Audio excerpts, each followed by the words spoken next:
Hey y'all, here's how to make this cute little fabric daisy sign. So I got this white cloth from Amazon and I'm just starting off by cutting strips out of it and then cutting those in half. I did not measure this part, so you will just have to determine how long you want your petals to be. And then I'm folding that in half and cutting little points on the edges of the petals.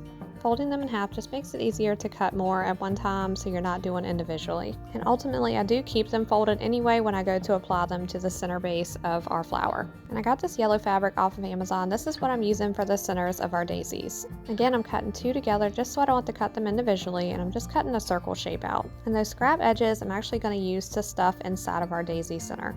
Your circle does not have to be perfect. We're just going to bunch it around our little scrap pieces and then tie it with a piece of twine to secure it all together.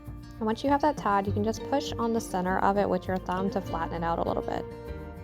So this is how your petal looks once you stretch it out. It'll have two pointy ends, and then we'll just fold those over, but don't line them up because those are going to count as two different petals. And you're just going to add a little dab of hot glue, and then you can glue it right along your daisy center base. And you'll just keep adding petals to it until you get the desired fullness that you want for your daisy. So I made 3 daisies, and we're just going to glue these right onto the sign. And I added in some fake leaves just to fill in behind them a little bit with some greenery.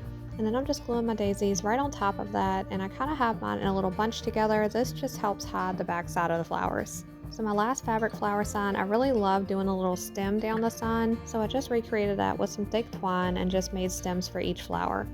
And then I'm using this chiffon ribbon that I got off of Amazon to wrap around the bottom of the sign. I've done this style with the previous floral wall hanging that I had, and I just really love the look of it. So I'm just wrapping that around the sign several times, and then we're just going to secure it on the back, and then also add the same thick twine to the back as a hanger.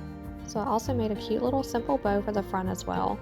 So overall, I think it turned out really cute. I hope you guys enjoyed the video. Thank you so much for watching, and I will see you on the next one.